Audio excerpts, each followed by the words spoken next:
It's all you whenever you want. How do you do, fellow kids? Welcome to Outlandish Claims. Dear God.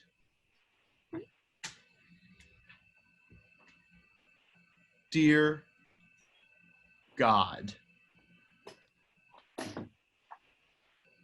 Wow. Yeah. Welcome to Outlandish Claims. Hello, fellow kids. Dear God in heaven. You are insane. You're absolutely insane. I know. You know who else is insane? Some of the best young players in baseball. Yeah. All right, just lead us into your topic, Demetrius. Keep going. Because good Lord, let me tell you, I myself am in my mid to late 20s. So I got to get hip with the young kids now, all right? I recently started a TikTok. That's how I'm starting this. That's how I'm starting this topic. To get to the real meat and potatoes, let's talk about the young players that we've garnered into baseball these days and how the youth movement in baseball is not only important, but damn good. You've got Fernando Tatis Jr., who I believe is, 22, 23 now? Barely in his second year. He's on the cover of MLB The Show 21 already. He's hitting bombs. He's flipping bats. He's every time I watch his highlights, and I don't care who I'm with, I just gush in elation because the only words I can muster is, God, he's so good. Your girlfriend must get really annoyed when you do that in bed.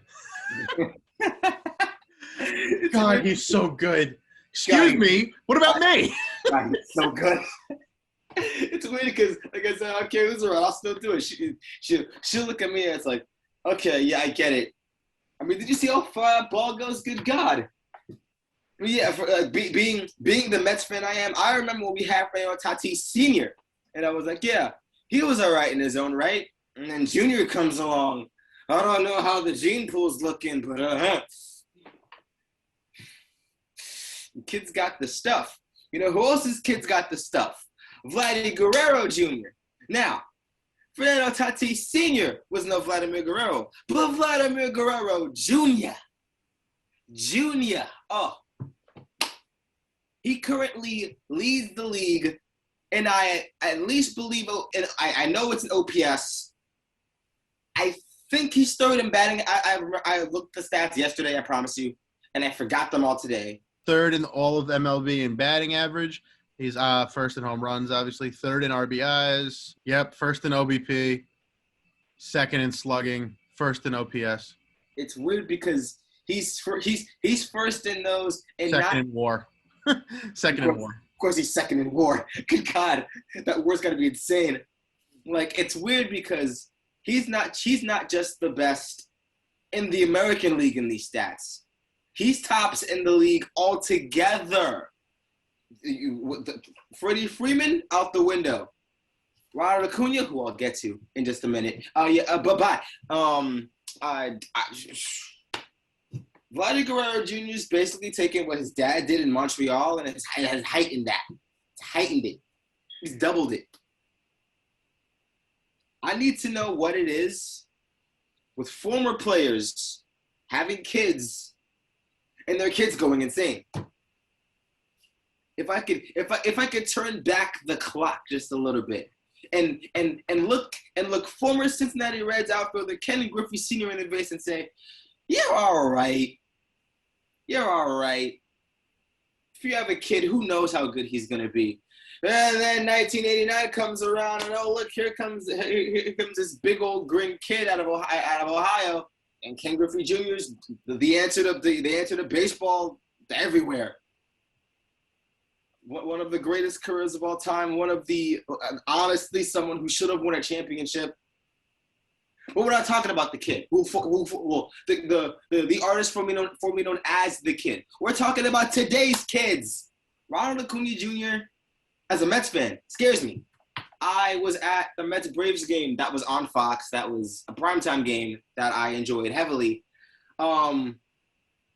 Anytime Ronald Acuna Jr. got to the plate, I actually was shaking in my seat just a little bit because it's like, Ooh, that 300 plus batting average at the top of the lineup. Ooh, that insane OPS plus. We gunned him out at second. That mellowed me out. I was fine. But apart from that,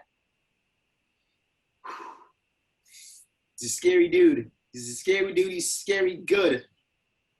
Now there is, of course, one name I haven't mentioned, but no, we all know of his exploits. It's synonymous. One of the best age 19 seasons since Tony Conigliaro, Bryce Harper, Michael Nelson, Trout. Do we need to talk about Juan Soto anymore, Adam? Do we need to mention the name Juan Soto? I don't think we do. I don't think clinching a World Series, when you make and win the World Series, before you can even taste this champagne, they had to give this man sparkling grape cider in the locker room. Why? The man was 20. The man was 20 years old with a 400 plus on base percentage, shuffling on Justin Verlander, Lance McCullers. I believe Zach Greinke after he was traded there. This man looked the actions in the eye and said, "Oh, okay, we're going to stay in the Western Division of the National League for a guy that I like to mention if we can escape for just a little bit, because there's one guy in the league right now that I want to talk about who's completely underrated, and it's the young man playing for this squad." That's right. I'm talking about Mike, not to be confused with Mike Wazowski, Mike Yastrzemski. He's Carl's grandson, am I correct? Yeah. He's like, all right, I'm gonna skip a generation. Here's Mike. And I honestly didn't know what his name was for like about 2 weeks. I had to do research. But I think Mike Yastrzemski is actually one of the most underrated young players in the league right now. Sure, he's playing in San Fran, who's absolutely going off this year. Again, like I mentioned with the Phillies in our preseason episodes, we weren't even giving a claim to the Giants at all this year, whatsoever. And look at them now. Goodness gracious. And the fact that Mike Yastrzemski is actually adding to that is great. So, in a word and a phrase, the kids are all right. Well, once again, Zoom has decided to screw us up and kill my audio for absolutely no reason. So I'll just recap briefly the last 5 minutes of the recording. Generally speaking, Dem covered basically everything. If you've listened this far, he covered basically everything. There's nothing left to say except for Kevin Biggio, who's having a down season. Hopefully he'll bounce back out of the 230 batting average. He has the ability. He is, of course, Craig Biggio's son. So I have no doubt whatsoever he can. As far as things we learned on the show, though, unfortunately, the audio cut out the most interesting part, which was Demetrius was in Double-A baseball? What? Like, I know he plays now, but finding out that he was in Double-A baseball, could have been in Triple-A before an injury. Like, damn, dude. Taylor, if you're watching this, you are no longer the best baseball player in this chat, buddy boy. Demetrius got you beat. Just a huge shock finding new things out about your friends, you know?